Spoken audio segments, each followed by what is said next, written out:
to Mark Falzon.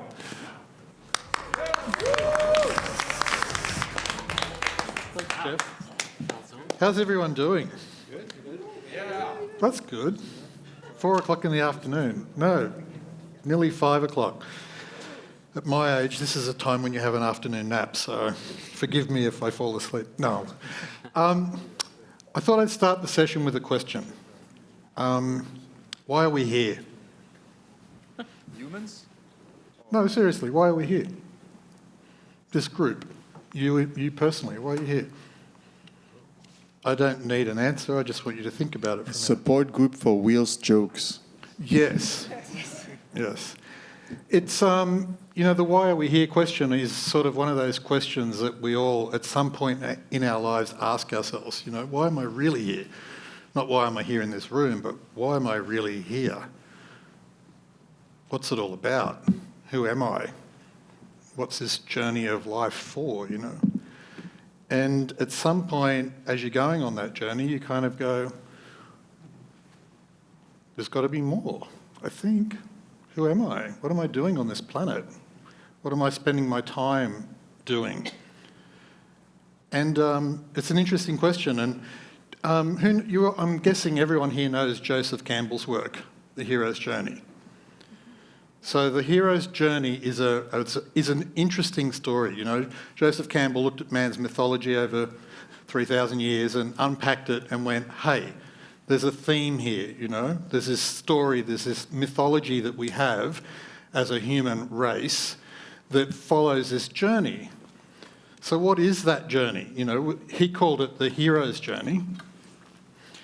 And we've all seen it. I won't go into detail on it, but the hero's journey is sort of this thing, where we start in the known world, and at some point we get the call to adventure, and that's that little voice that, you might be working in a 9-to-5 job and you hear this, you should start an online business. No. The first thing you do is no. And that's kind of the first moment. We have this. We have the hero's journey, we have these calls to adventure all throughout our life. It might be, I fall in love and want to get married, or I want to buy a new home, or I want to start a business, or whatever it is. That's your hero's journey. What's the first thing that happens when you get that call normally? It's usually the threshold guardians turn up. And the threshold guardians are usually the people that love you the most, or people that don't understand what it is that you want to do. And so the threshold guardians and also the other one is the voices in your head. They're the threshold guardians. You can't do that. You're not good enough. You're not smart enough. You're not capable. You've never done it before. Whatever it is, there's the threshold guardians. And they turn up. But as soon as you make the commitment to go from the known world into the unknown world, from this place that is safe into a place where we have to overcome our fear. As soon as that happens, typically what shows up in your world are helpers. And the helpers are usually your coaches and your mentors and the people that champion you and say, you can do it. You are good enough. You are capable. You are worthy.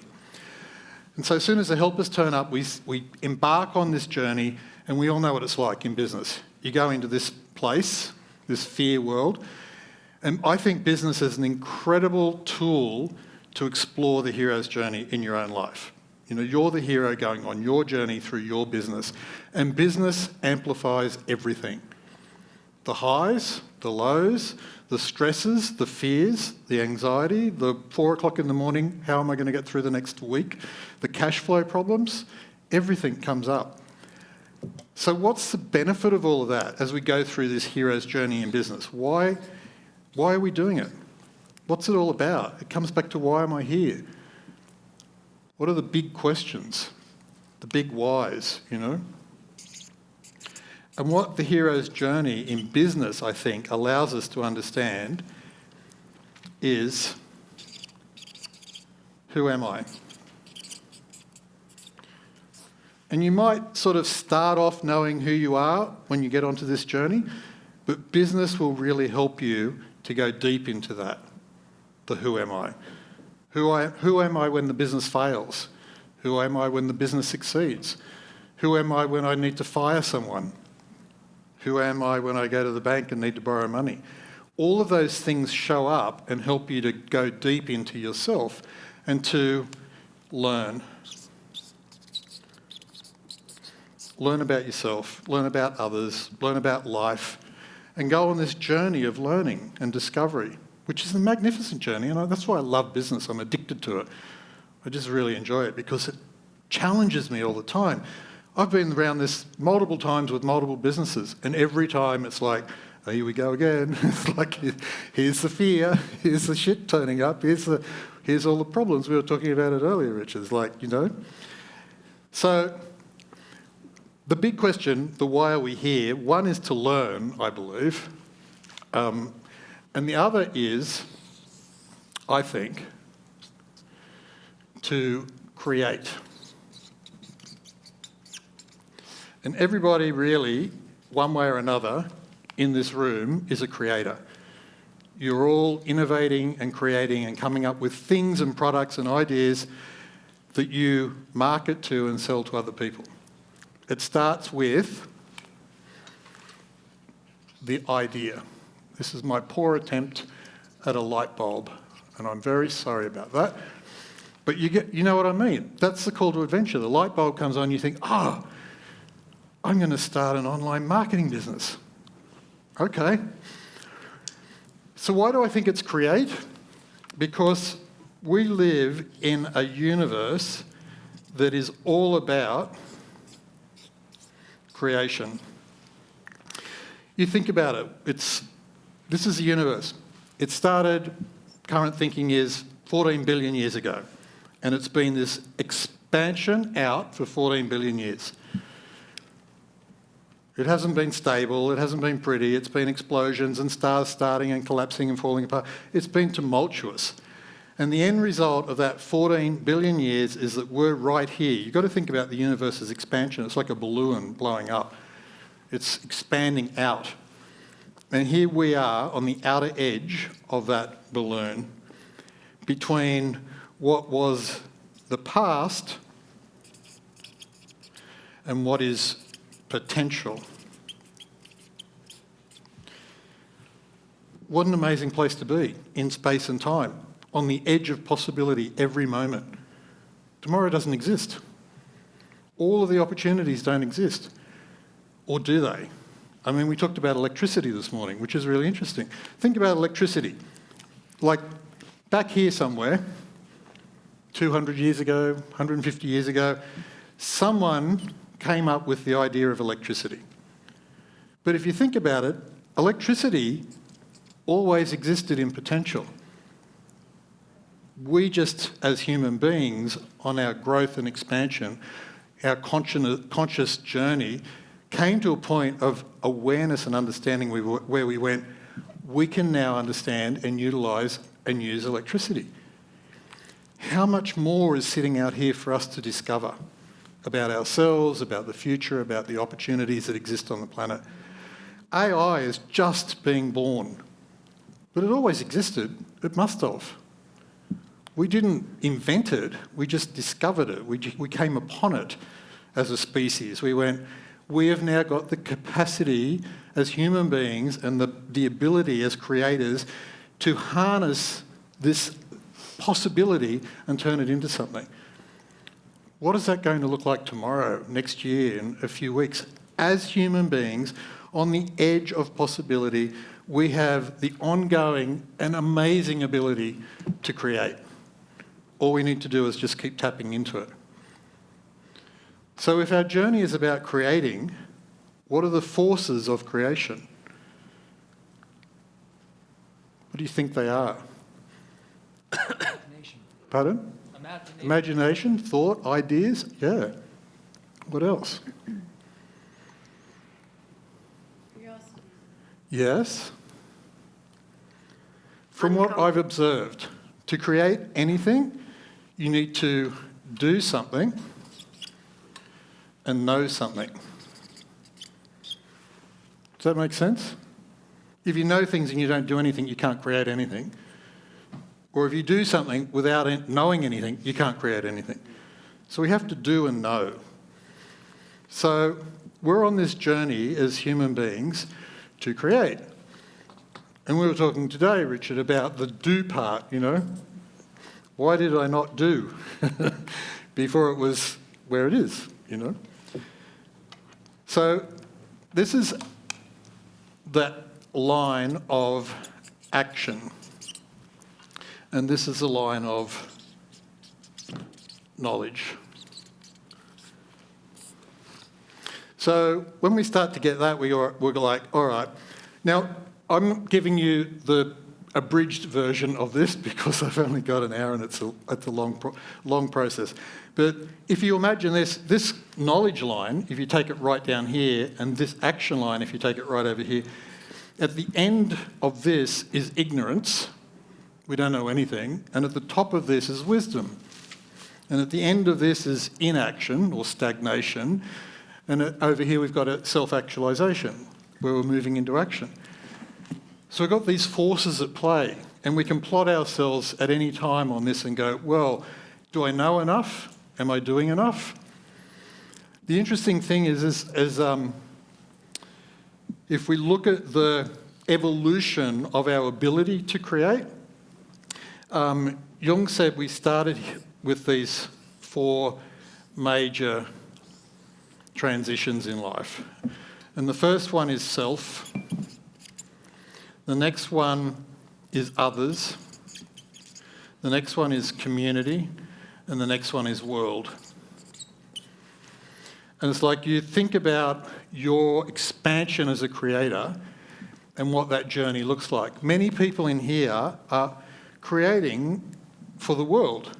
You're producing ideas and product and content that's going out globally. It's changing humanity. It's in the future. It's affecting other people. It's got enormous potential. But how did you get there? Because we all went on this journey. We started with self. And the thing with self is it's all about being safe. It's very hard to go out and change the world if you're still playing it safe, if you're still back here on your journey, if you're trapped in your own fear. And what are those fears? We talked about them. Not good enough, not capable, not worthy, not smart enough, whatever it might be. Whatever the not is, the not thing that everybody has. But as you go on the journey of life, you start to get to a point where you go, all right, I am good enough, I am capable, and I can go on this journey. But the very first thing that happens is we get out to the next level and we say to somebody else, I'm good enough, what do you think? We look for validation. We want to be validated. And you can see how you can get stuck in this loop, oh, I'm not good enough, what do you think? Oh, and then they say something and that challenges you, and then suddenly you're back here. And you do this dance for a while until you get to the next level where you go, actually, I'm good enough and I don't really need other people to tell me that I'm good enough. So you move out to the next level and then you go, now I want to start doing things. Now I want to be of service. And you can see how, as you go on this journey, your ability to affect others gets greater and greater because you're expanding. And as you expand, you can impact others. Now, the interesting thing with service is there's a bit of a tipping point that happens. Generally, when people start wanting to be of service, it's because they're still looking for validation. It's like I'm just creating something to be of service because I want the world to show me or tell me that I'm good enough. But at some point, we move past that and we go into selfless service. We get to the next level where it's about, I don't really care about me as much anymore. I'm genuinely concerned and interested in other people. I want to support them. I want to make a difference in their life, which becomes the next level. How do you make a difference? Because when you start functioning at this level and you're in action and you're in knowledge and you're out here and you're making a difference on the planet, magic starts to happen. You know, you're impacting other people's lives. You're seeing transformation happen. You're seeing all of these changes take place that you're a part of. You're sort of the seed of that. You know, you're the person that's germinating these transformations. So the next level out is then inspiration and transformation. And inspiration and transformation is happening at this level out here, which is this level out here. And if you think of these two words, inspiration and transformation, it's to inspire and transform. Both of those words are about the ethereal. It's about connecting with people at a higher level. It's very hard to inspire and transform somebody when you're playing at this level or this level. But when you start to operate at that level, at your highest vibration, your level of inspiration and transformation, true magic happens, because this is a place of alchemy. This is a place where magic really happens. As creators, and we're all creators. So if you know that and you understand the dynamics of that, you can intentionally choose to play here more often at this higher level. It's interesting when you meet people and you have a conversation with people and you hear the language they're using, because inspiration and transformation ends in ION. An ion is a measure of positive and negative charge. So words typically are reflective of the energy of the people you're working with. Are they positively or negatively charged? So if you think of someone down here that's stuck, or right down here in this place of, you know, inaction and ignorance, can you imagine what their energy's like typically? You know, often they're really trapped, they're really depressed, so they have depression. And then as you move up here, the words start to change. Up here, we're in inspiration and transformation. Vision, elation, imagination, these higher vibration words. So when you're listening to conversations, bye-bye, Pam. When you're listening to conversations, you can quickly determine where people are at energetically. Does that make sense? You can hear it in their language. But that enables you, when you know that, to be able to function at this level and connect with them in a way where you can be inspirational and transformational.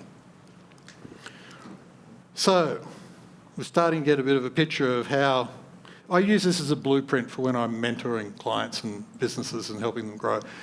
I'll take you through the rest of it in a sec. Just want to finish on this. Have you noticed, what are the forces that cause this light bulb to come on? We know about electricity. We figured that out a while ago. So creation is the energy that we tap into, the potential, the future energy that we tap into that allows us to make things happen, to create something.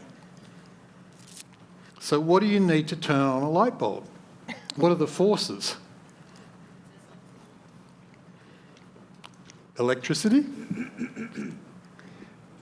So we need power. What's that?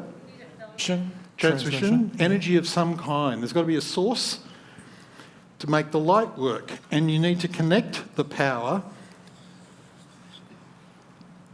to the light. Does that make sense? So in this case, we are the power with the idea, and we want to connect the forces. And the forces are action, which is your positive energy, and knowledge or wisdom, which is your negative, but not in the sense of the negative energy, but more in the sense of the grounded energy, the feminine energy, the yin and the yang, if you like, of the energies. And so when that happens, when you understand that process, that to create anything you have to have the balance of the positive and the negative, then this starts to happen magically. What I often find with entrepreneurs is that they get stuck one place or another. They might end up here in the lots of knowledge, you know, the workshop junkies that go and just keep getting stuck in inaction, that they need to learn something more, before they're good enough, before they overcome their fear. Or you get other entrepreneurs, which is more typical, and they're the ones down here, which are the ever-ready bunnies. I don't know if you ever had that ad in America, but, they just go for it. And the light's not coming on, so they think, I've just got to work harder. If I work harder, I can make the light coming on. And they burn out. They exhaust themselves because they haven't overcome this aspect of their life. They haven't overcome their knowledge or their wisdom. So how do these helpers apply to this journey? On the action level, we can go and get ourselves a coach. On the knowledge level, we can go and get ourselves a mentor.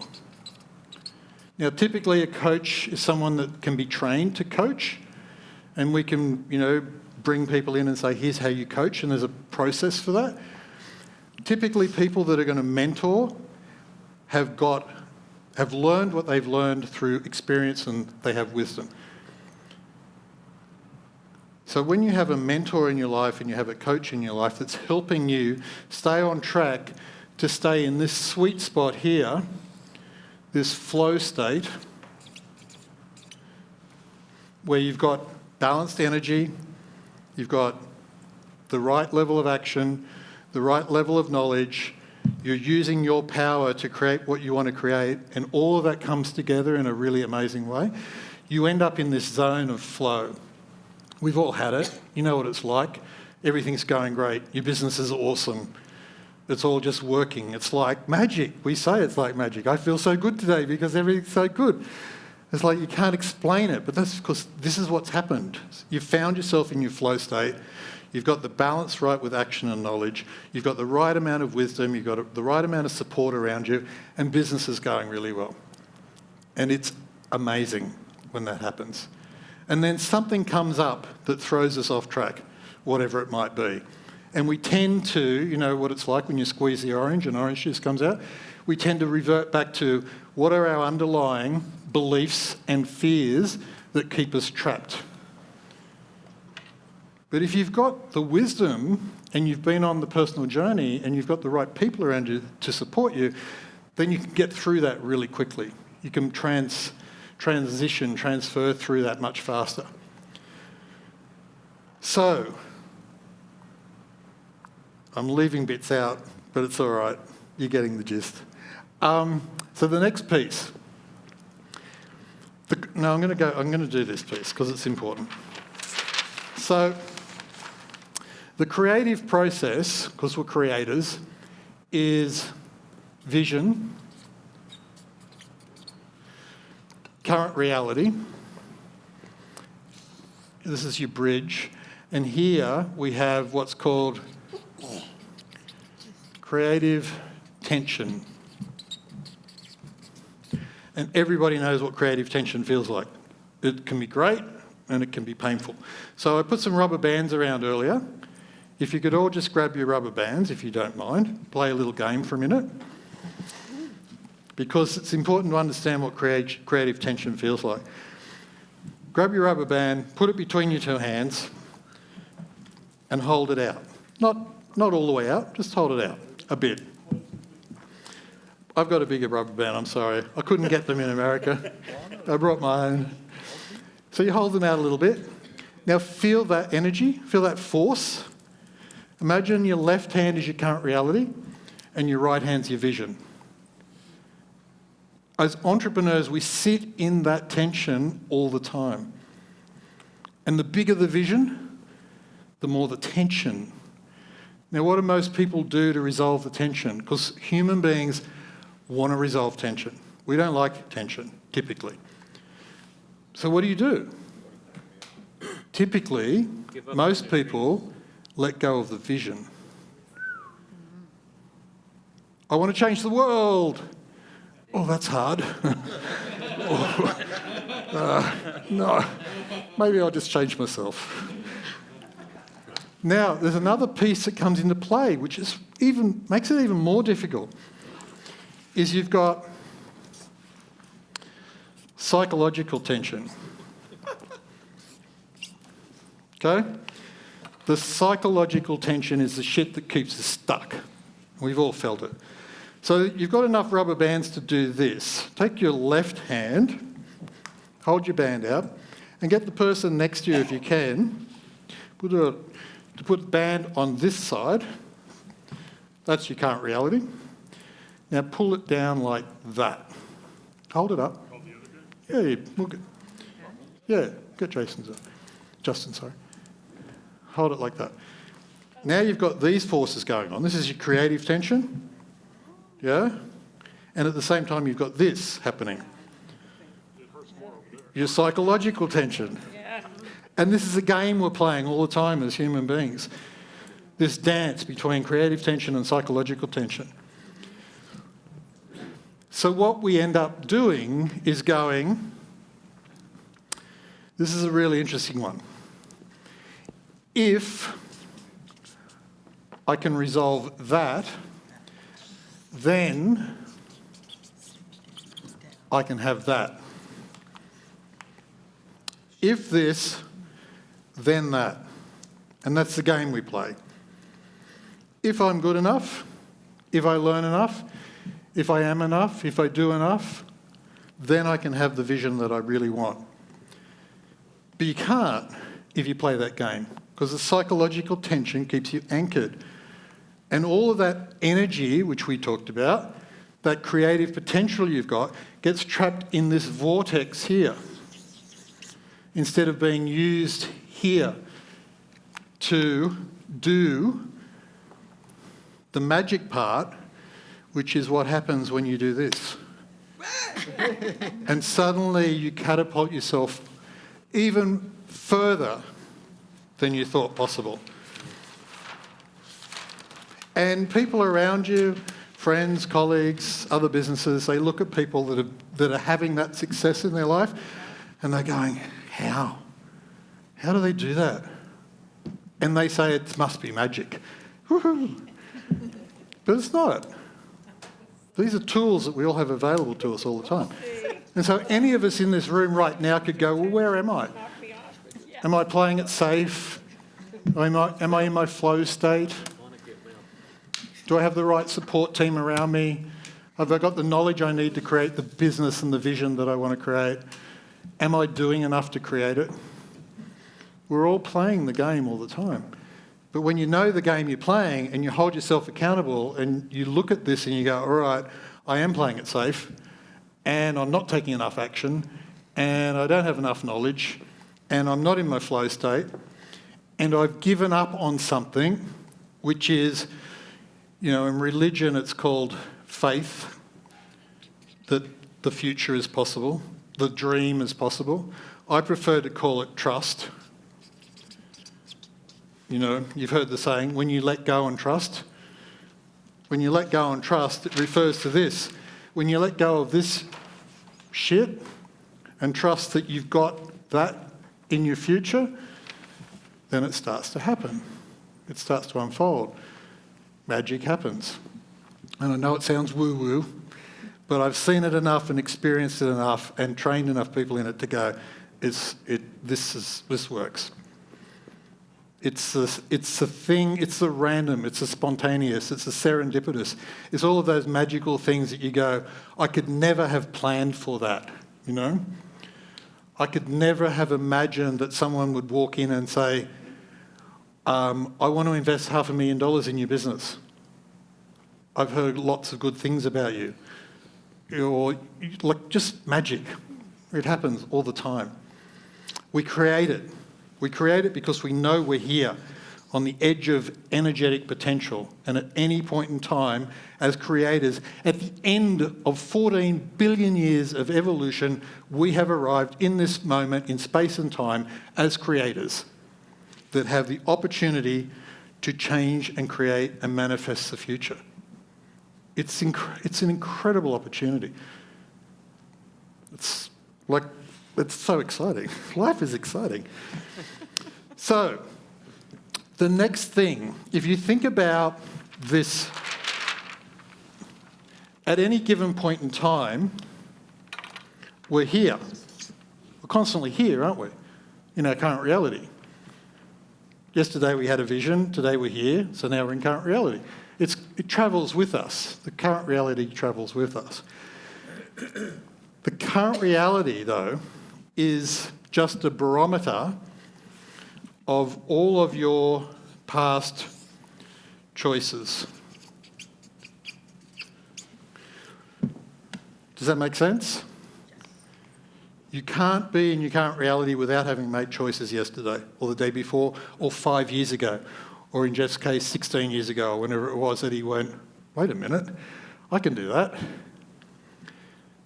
So if we start to understand that our current reality, which is where we are today, was affected by the choices that we made yesterday, then we start to go, wow, so choices are really important about creating the future reality we want.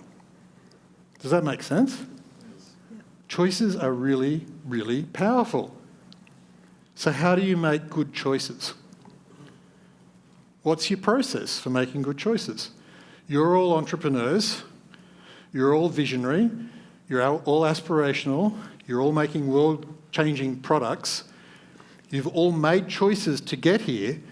Now, how do you make better choices to get to where you want to get to? What's your process for that? How do you do that? Is it insight? Is it hindsight? Is it intuition? Is it somebody else's wisdom and knowledge that's been on the journey that you want to go on? You know, there's a trial and error journey, or there's a superhighway journey. You know, so many people, entrepreneurs, are on the trial and error journey. You know, it's a long, slow road where you can just cut across here and get on the superhighway because you surround yourself with good people that can help you on your journey and help you make better choices. Because choices are really, really powerful. You make one wrong choice in business and it can be a disaster. You make one right choice in business and it can be magical. So choices are really powerful. Then the next thing is structure.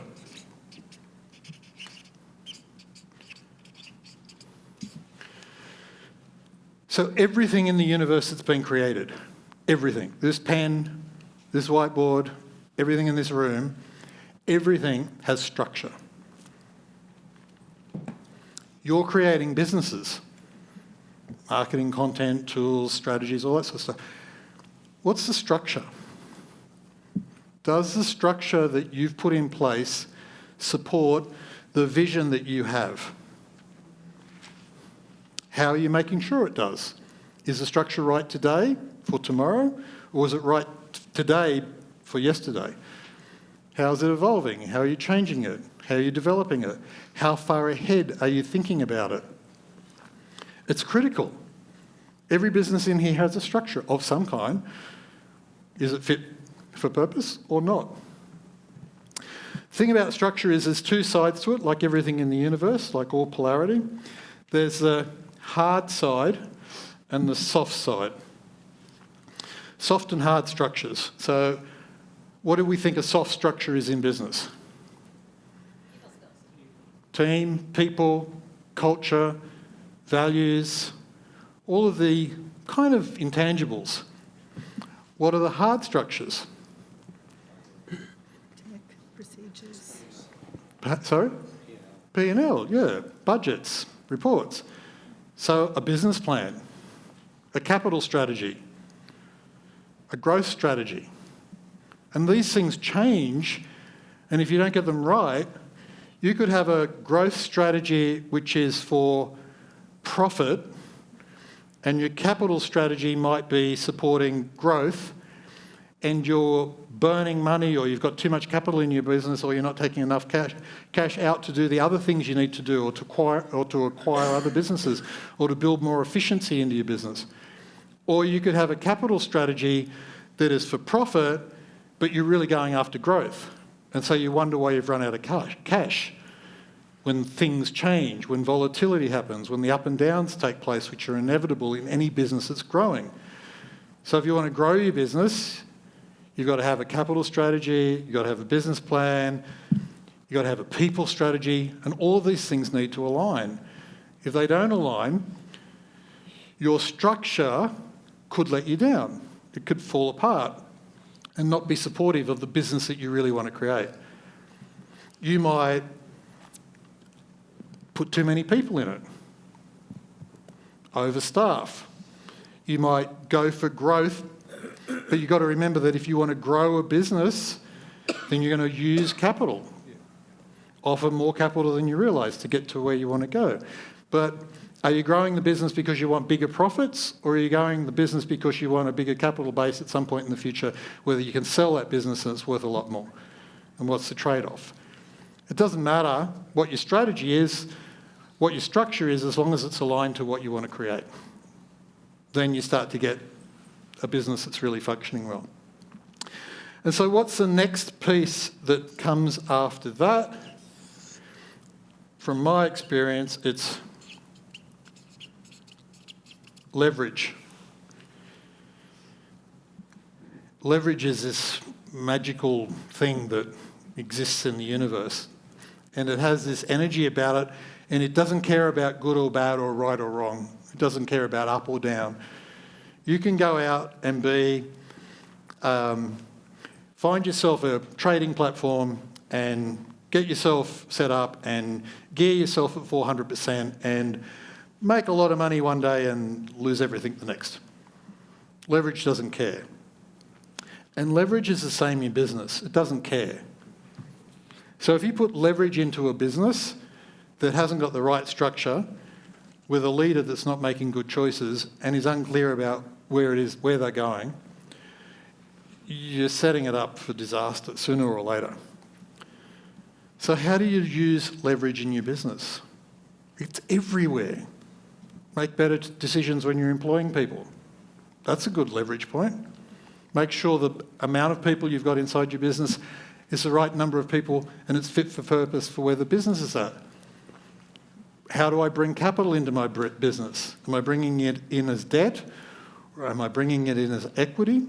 How am I going to use that leverage to grow my business? There's so many ways leverage applies to business, but it's ruthless in a way. It doesn't care. So if you get it wrong, it's going to hurt. But if you get it right, it can be amazing. And then the next thing is legacy. Now, we're all going to leave a legacy, one way or another.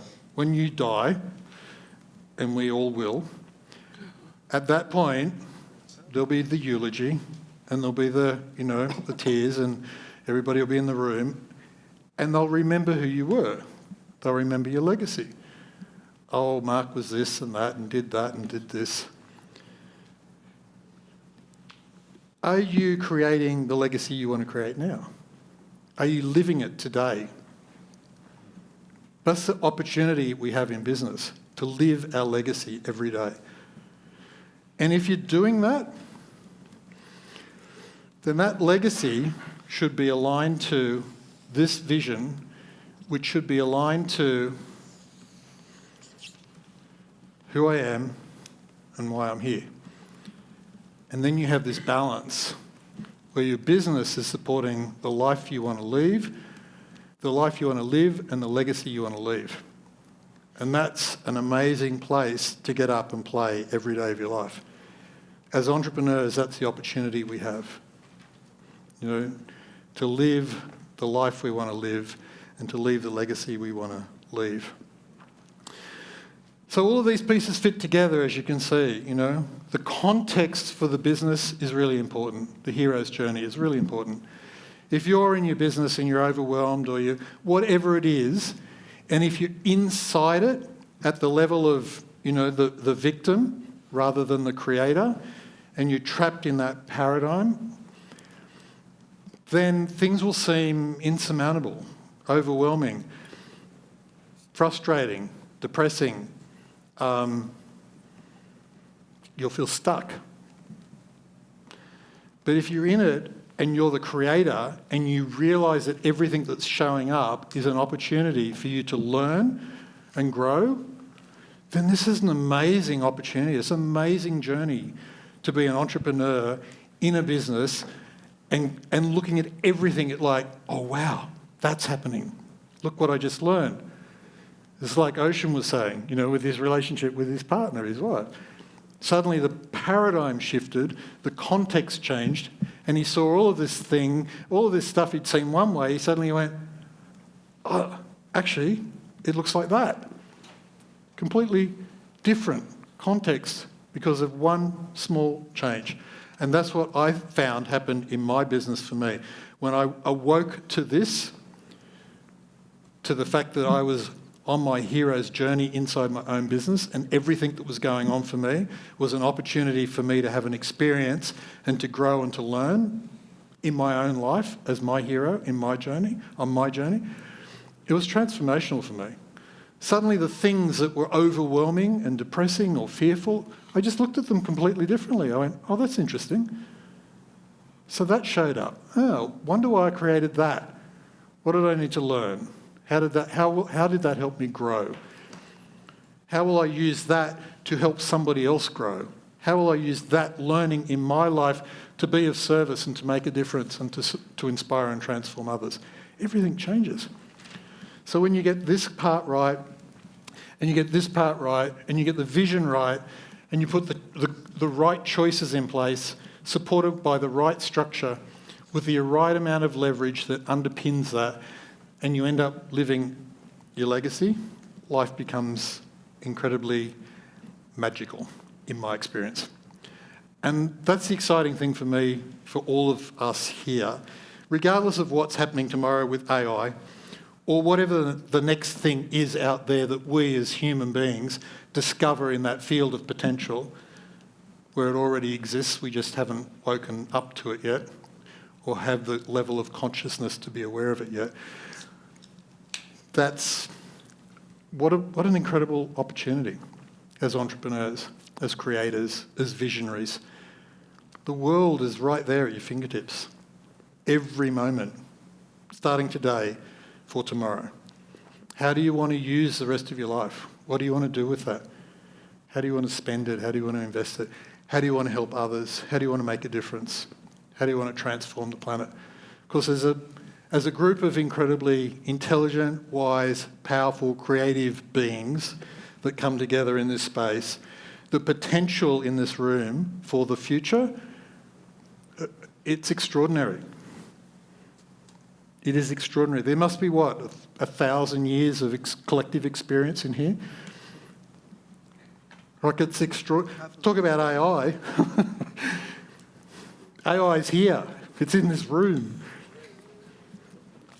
It's amazing. Anyway, I only had an hour. I've crammed a lot into it. And I know it's at the end of the day, so we're probably all tired and want to go and have a shower or whatever and get ready for dinner. But I'm going to leave it there, Jeff. If you want to ask any questions, I'm more than happy to spend another few minutes talking. Awesome. No worries. Pleasure. Thanks, Jeff. Thank you all. Questions?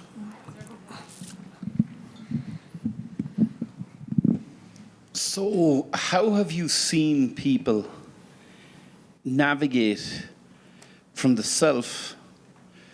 Because despite the fact they've crossed the line from the known to the unknown into the fear, that fear keeps dragging them back into the self, even when they burst out. Yeah. So just asking for a friend. Yeah. Well, it's just a simple question. We constantly get pulled into with our psychological tensions. The old world that is passed on to us by our, family, history, where we end up playing it safe because of our belief structures. So it's an awakening to that. When you awaken to the belief structures, to the scripts you're running, to the story you have, and you see it for what it is, and you go, oh, right, I just made that up. If I made that up, what else am I making up? Or what else can I make up? It's the same thing. Like Ocean's example was perfect.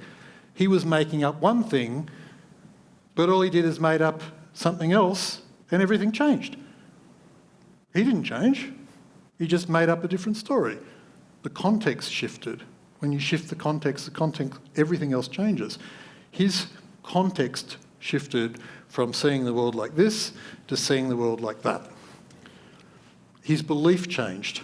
Something that he'd held since he was very young, that had come into his life through a traumatic or, emotional experience. And it embedded a belief in his psyche that he took with him throughout his life, and it caused him to see the world and to show up in the world in a particular way. And we're all doing it all the time. But when you awaken to that, you realise that you don't have to be the victim of it anymore. You can be the creator and go, okay, why don't I just choose to recreate the way I see the world? I don't have to believe the things that I was taught. Like, most of us, the way we create money in our lives, for most people, is generational knowledge. It was passed on to us by our parents. Like, wow.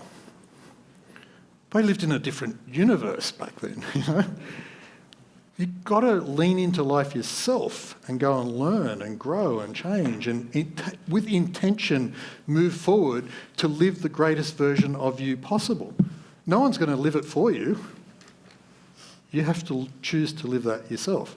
You're doing it by showing up here. This is a choice to be in this room with this group, to have this mentoring and teaching and wisdom and learning. You're on the journey. You're on your hero's journey, and you're in here right now with the helpers. What an amazing choice. What's the difference, though, between intellectually understanding, potentiating, Yes. and actually realising it?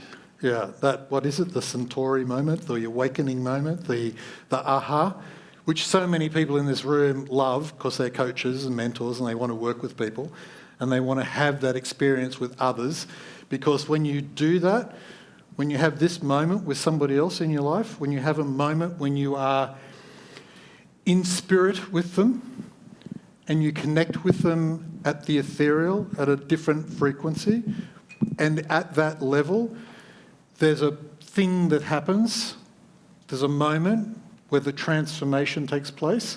When that happens in your life and you see it with somebody else, it's like a drug. You want more of it. You think, oh my God, my wisdom in the few words I've shared with somebody has just impacted their lives and will change them forever. Who have you got in your life helping you with that? Because that's what it takes. You can get stuck in your old belief structures forever unless you consciously become aware of them and intentionally choose to shift them. But no one's going to do it for you. And we aren't taught this at school. Other questions? So, Misha, I know this is going to be a hard one. okay, correct me where I'm wrong. So based on the framework you presented, the first is that it is a human's nature to expand and move forward. To right? create. To create. And then if we are not creating, if we are not moving forward, it is because of the psychological tension that is our anchor. And once we let go of this tension, we propel forward, correct? And then, so basically the idea is that we just need to solve the problem with the personal tension, basically like use whatever it takes to release the tension in order to create and in order to move. And one more statement. If I'm stuck at the community level, it is because of the tension, and I need to release more tension to propel to the level of eon, to the world, etc. Yes, it's a subtle difference. It's not that you necessarily need to release more tension. There's no doing in it. It's just being, choosing to be in a different state. Because the doing keeps you stuck. It's like, I remember having a conversation with Julie one day, and she was saying to me, I want more peace in my life. Do you remember that? And I was like, okay, we'll just be peaceful. And she went, no, but I want more peace. Well, if you want peace, what you're going to do is create the opposite of that. So what's the opposite of that? Because that's what will show up. because you're trying to resolve the idea that you want more peace in your life. But you don't want more peace in your life, you just want to be peaceful. So be peaceful. So you're saying, okay, to move forward, you need to change your way of being, basically.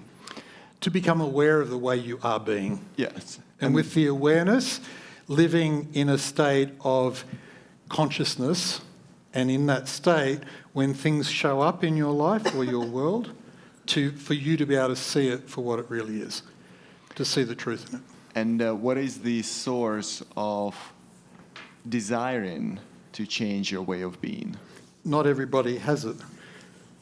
That's unfortunate, but I see a lot of people go through their lives and they're very happy watching television all day, every day, or doing whatever it is. But then it contradicts the first statement, which is it is our nature to create. It is. They might have had children or got married. You know, we're creative beings. We can't help ourselves.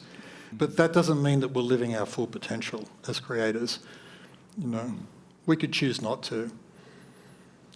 We might be very comfortable in our current reality. And that's okay too. It's your life. But I look at this room and this group of people, and you are all high achievers. You would not be here. You wouldn't be taking this time out of your life to come to this event and to surround yourself with the helpers that are in this room and to be challenged with your thinking and to lean into the possibilities of what could be if you weren't. And so often it's hard for us to see the world through somebody else's eyes because we've already had the awakening. We've had the moment. As somewhere along our life we went, oh, there's more. I remember the moment in my life. I remember the instant where I was walking along a bridge and I was watching the water sparkling, and I was about 9 years old and I was carrying my fishing bucket, and I stopped in my tracks and I went, oh, there's more. And I ran home to tell my parents, and they thought I was crazy. Like, what, you been on drugs? No, I'm too young to be on drugs. But the awakenings, we all have them. Any other questions? I love this.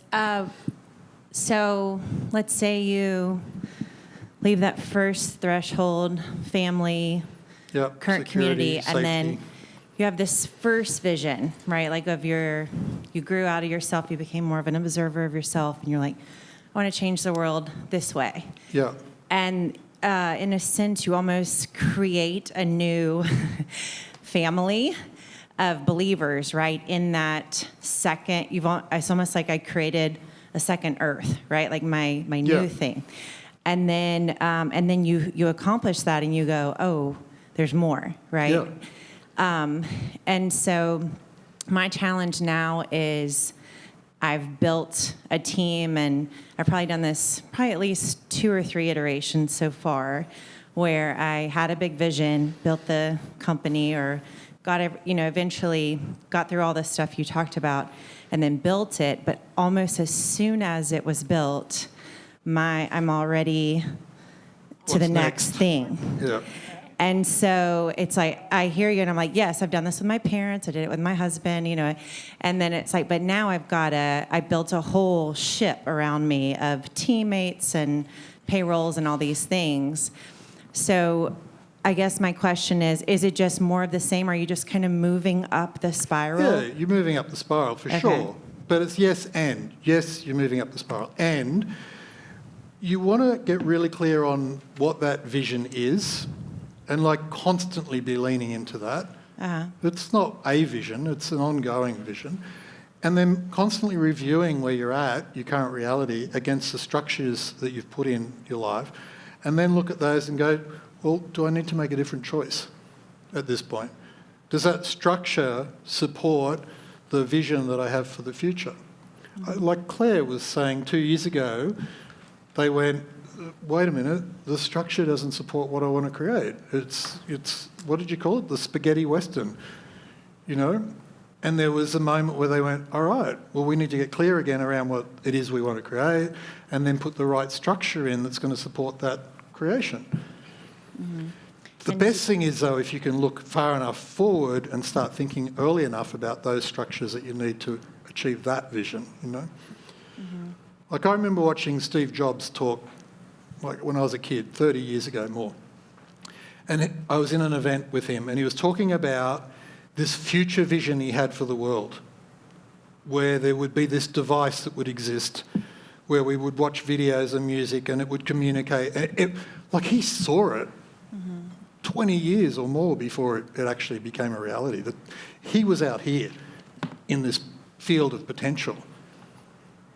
And he went through his ups and downs and his hero's journeys and his goods and his bads, and he's human like everybody else, but he stayed on the vision and ultimately created it.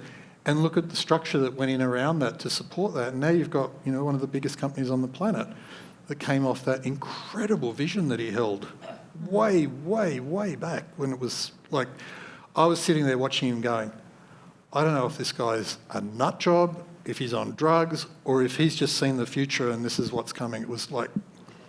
Okay.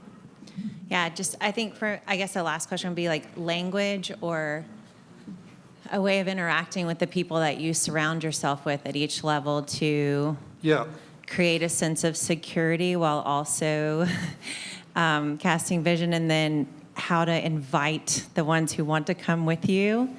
I think that's where I struggle, is like continuing to have that vision for myself, not getting bogged down in what is, and then not creating this sense of insecurity for the people around me. Yeah. Really good questions. Long conversations. On the hero's journey, you're going around this loop multiple times. You're getting the next call to adventure. And when you get the next call to adventure and you intentionally move forward with that, the helpers start to show up. Things start to rearrange themselves around that, around your vision. But you're in this state now, the psychological tensions that are holding you from really progressing on the vision that you've got.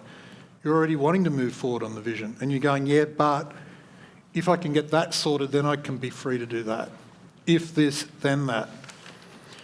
And that level of victim sort of thinking keeps you trapped in that state. But if you go to your highest level of creation and that energy at that level, and you start to think, how could I manifest that future in a different way?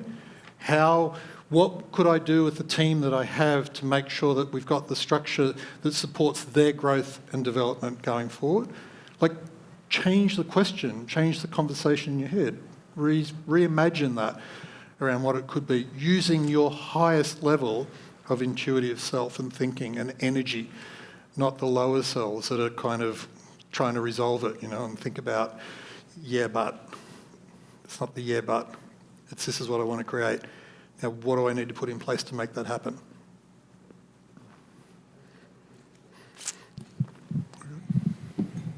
It was a wonderful, wonderful presentation. When you're choosing the next adventure, I mean, Dan Sullivan says, you know, you may have to find some new friends. Yeah. And that's what I was thinking Absolutely. when Paul was saying that. Yeah. However, you know, where do you, and this is the stuff I've struggled with, because I've got friends that I smoked a lot of pot with in 7th grade or 9th grade, and I'm never gonna leave them. But yet, in a way, you could say they're holding me back, or they tell me what I want to hear. They're not yes men, but, you know, they're just total support. That's not where here you get the criticism. Here you get the feedback. How do you balance? I know there's not one answer to this, but I just want to know how you balance it under your structure. Because I'm sort of obsessed with this topic, because I'm never quitting my friends ever, because they're my lifetime friends. Yet they're not really serving me in the same way that the people in this room and people, you know, who I, you know, so it's just a little dilemma for me that I'm not going to give up whatever you say. However, I want to hear how you approach that. I think it's a yes-and conversation, you know. The gateway, if you like, to freedom is just awareness, and you're already aware of it. There's nothing to do. No. Just aware of it.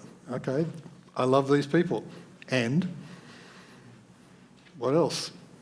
You want to create amazing things. Create amazing things. They're not stopping you. It's like... That was pretty simple, and that was good. Okay. Let's give it up for Mark. Thanks, Joe. Thanks, everyone.